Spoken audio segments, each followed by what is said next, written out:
Hello everyone. So let's continue with our crash course in which we are targeting for mains maths exam, in which we are going to target SSC CGL mains and SSC CHSL pre exam जो 24 मई से start होगा until 10th of June. Okay, तो इसमें आपको maths के पूरी की पूरी प्रिपरेशन जो है वो आपको मिलेगी. You will learn a lot from this crash course. And आज जो है वो क्लास 5th है इसकी. जो शुरू की 4 क्लासेस थी वो थियोरेटिकल क्लासेस थी, उसमें सारी की सारी हमने थ्योरी कवर की है. अब जो बाकी के कंसेप्ट्स हैं वो हम किससे कवर करेंगे?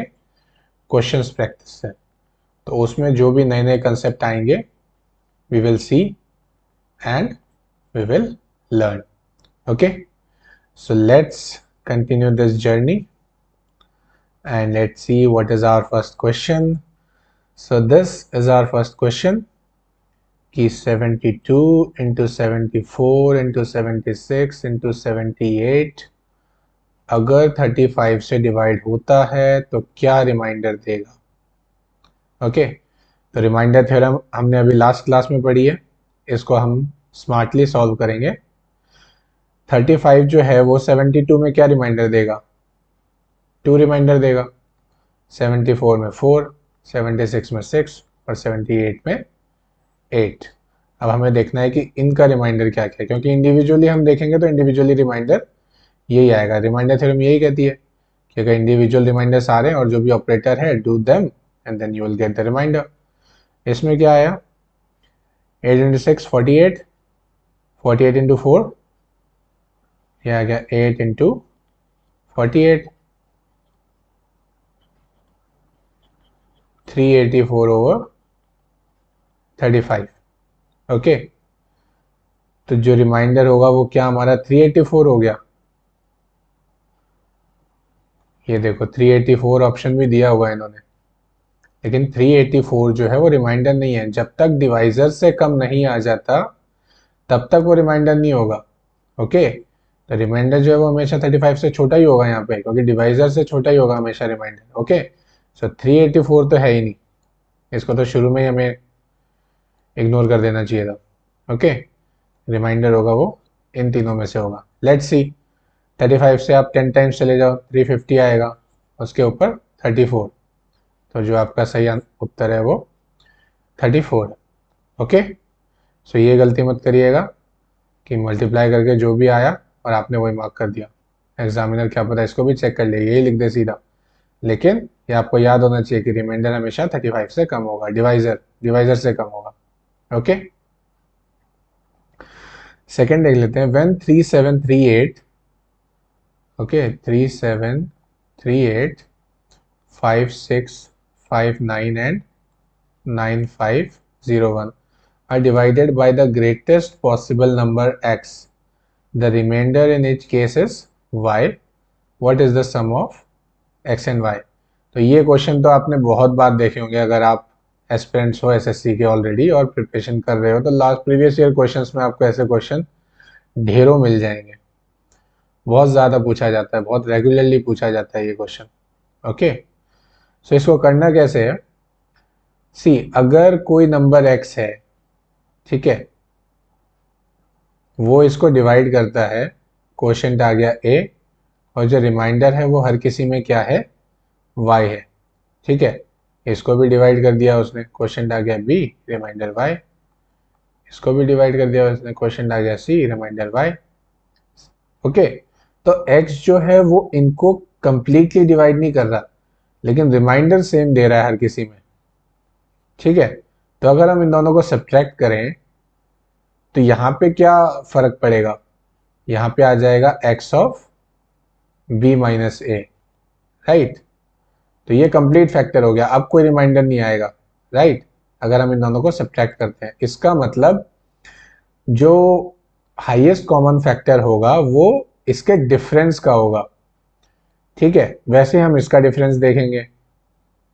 ओके, तो उसमें क्या होगा? हमें कॉमन फैक्टर मिल जाएगा. यहाँ भी क्या होगा? इन दोनों का डिफरेंस देखेंगे, यहाँ भी निकल के आएगा x of c minus b, और जब हम इसका और इसका डिफरेंस देखेंगे तो भी निकल के आएगा x ऑफ c माइनस ए। ठीक है, तो हर किसी में यू विल सी कि now we will get the highest common factor, right, जो भी ग्रेटेस्ट पॉसिबल नंबर होगा तो हम उससे मिलेगा, तो हम क्या करेंगे, इसका डिफरेंस देखेंगे। ऑलराइट, तो इसका डिफरेंस क्या आएगा, 38 से 59 जाओ तो 21, और यहाँ पे देख लो 37, 47, 57, 56, ये आ गया इसका डिफरेंस 1921।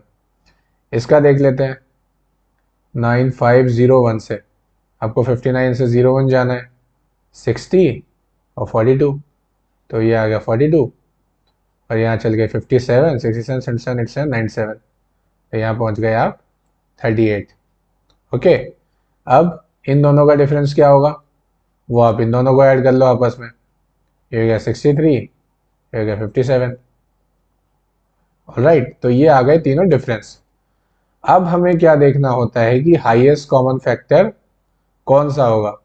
सी, ये हाईएस्ट कॉमन फैक्टर नहीं हो सकता, ये हाईएस्ट कॉमन फैक्टर नहीं हो सकता, क्योंकि ऑलरेडी हमें पता है कि एक और कम नंबर है इन सबसे। अगर मैंने इसको मान लिया कॉमन फैक्टर तो वो इसको तो डिवाइड नहीं कर पाएगा, तो हमेशा हमें जो स्मॉलेस्ट डिफरेंस है उसी को देखना होता है। या तो यही HCF निकल जाता है डिफरेंस में, या फिर इसके जो फैक्टर्स होंगे वही बनेंगे HCF।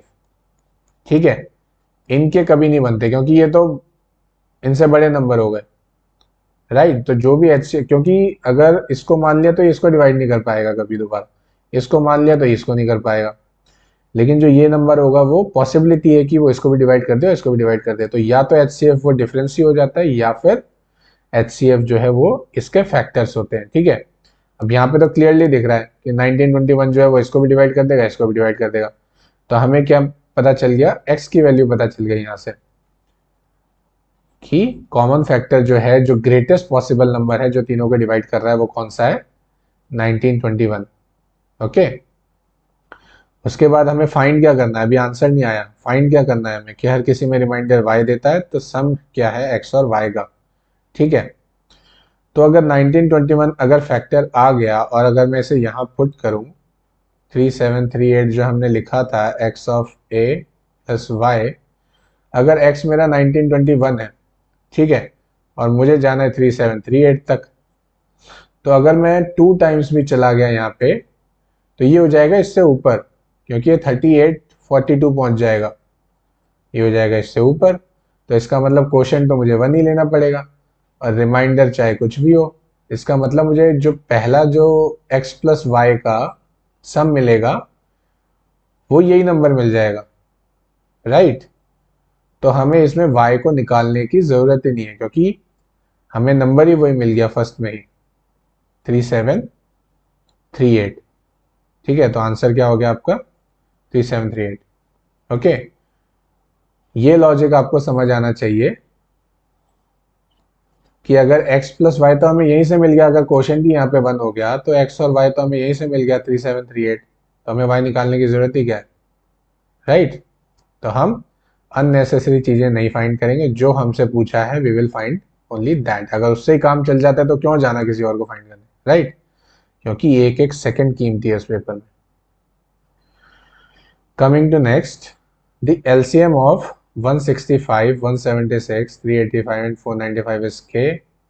When k is divided by the HCF of these numbers, the quotient is. Okay, तो आपको एक चीज इसमें पता चलनी चाहिए इन चारों नंबर को देखते ही कि ये सारे क्या हैं, 11 के फैक्टर है, राइट। कैसे पता चलता है, मतलब 11 इन सबका एक कॉमन फैक्टर है, वो कैसे पता चलता है, अगर दोनों का सम बीच में लिखा हो, 156, 167, 358 एंड 549। ठीक है, तो 165 क्या होगा, 11 इंटू 15, 176 क्या होगा, 11 इंटू 16, 385, 11 इंटू 35, और 495, 11 इंटू 45। ओके, तो क्लियरली ये तो साफ दिख रहा है कि इसका जो हाईएस्ट कॉमन फैक्टर है वो क्या है, 11। ठीक है, अगर यहाँ भी एक 5 का मल्टीपल होता तो 11 इंटू 5 55 जो है वो इसका हाईएस्ट कॉमन फैक्टर होता, लेकिन सिर्फ इसकी वजह से यहाँ पे 5 का कोई कॉमन फैक्टर नहीं है, हर किसी में 5 और है लेकिन इसमें नहीं है, तो इसका जो हाईएस्ट कॉमन फैक्टर वो हमें इजीली मिल गया, HCF जो है वो तो 11 है। ओके, LCM क्या क्या होगा वो एक बार देख लेते हैं कि 11 ले लिया हमने यहाँ से, ये है 2 टू द पावर 4, ये भी लेना पड़ेगा LCM में। अब 45 ले लेते हैं, 5 इंटू 9, ठीक है, और उसके बाद 7 और रह गया, राइट, इसका जो 7 था और इसका 5 और 3 दोनों आ गए, तो जो LCM होगा वो क्या बनेगा, ये बनेगा। ओके, अगर हम इसको 11 से डिवाइड करें तो क्वेश्चन क्या आएगा, ये उड़ गया, ये आ गया 80 इंटू 63, 5040, तो here is the answer।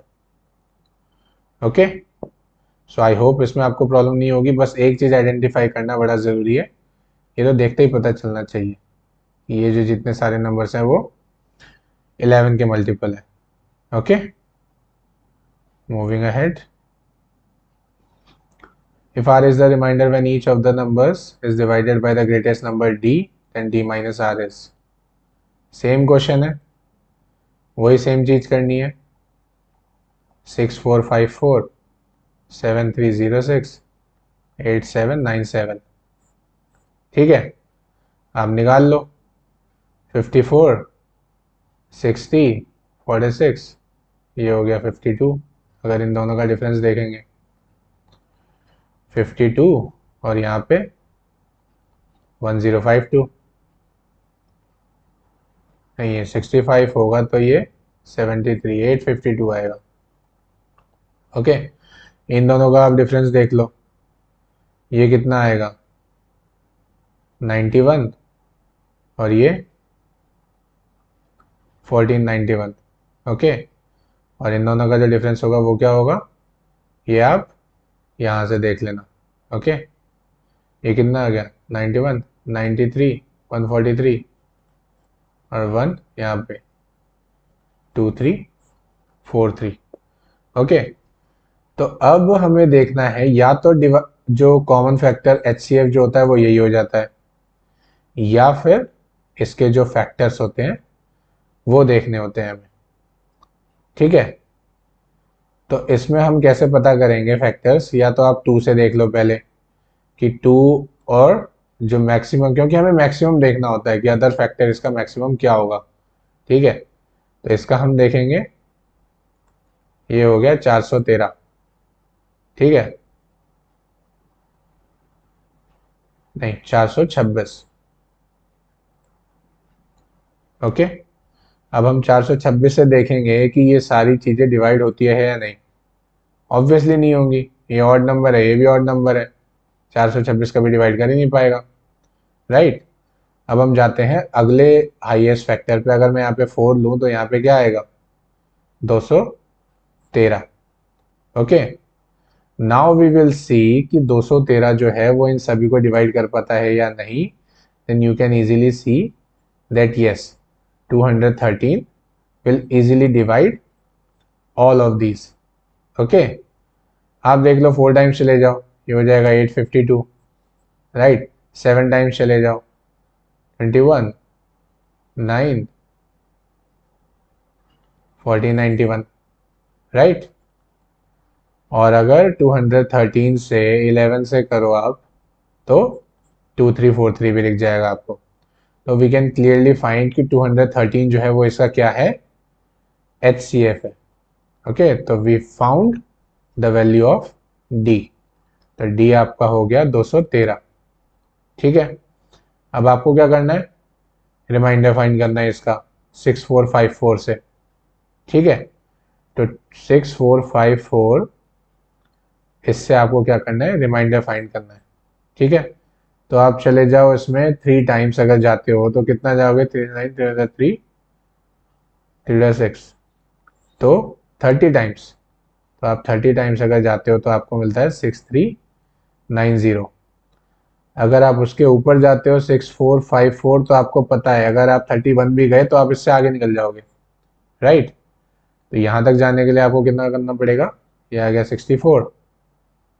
Okay, तो आपका जो रिमाइंडर आ गया वो आ गया 64। लेकिन ये भी आंसर नहीं है, अभी हमें क्या निकालना है, आंसर ये मत मार्क कर देना सीधा ही, ये तो अभी रिमाइंडर आया है सिर्फ।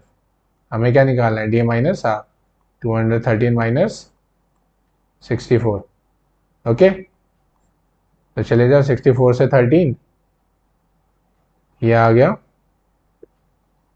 9 और 14, तो आपका आंसर क्या हो गया, 149। ओके, तो बीच में देख के कभी भी एक्साइट होकर अरे 64 आ गया इन मार्केट, तो बहुत लोग गलती कर देते हैं कभी कभी। Okay, so that is your answer 149. If a 6-digit number 479xyz is divisible by 7, 11 and 13, find y plus z plus 5 plus z divided by x. Okay, see 7, 11 और 13, इन तीनों का बड़ा ही अच्छा कॉम्बिनेशन बनता है। अगर आप तीनों को मल्टीप्लाई करो तो नंबर निकल के आता है एक 1001। ओके, तो अगर आप 1001 को किसी XYZ नंबर से मल्टीप्लाई करते हो तो नंबर वही सेम बन जाता है, XYZ। ओके, तो ये जो XYZ नंबर होगा वो तीनों से ही डिविजिबल होगा। ओके, तो अगर जो सामने वाले नंबर जो हैं वही पीछे वाले नंबर बनते हैं इसमें, तो इसमें हमें वैल्यू क्या मिल गई, x की वैल्यू 4 हो जाएगी, y की वैल्यू 7 और z की वैल्यू 9। पूछा क्या गया है, y plus Z divided by x, दोनों को प्लस करो, 7 डिवाइड कर दो, 16/4, 4 will give you the answer. Okay, very easy, बस ये याद रखो आप, बहुत बार पूछा जाता है।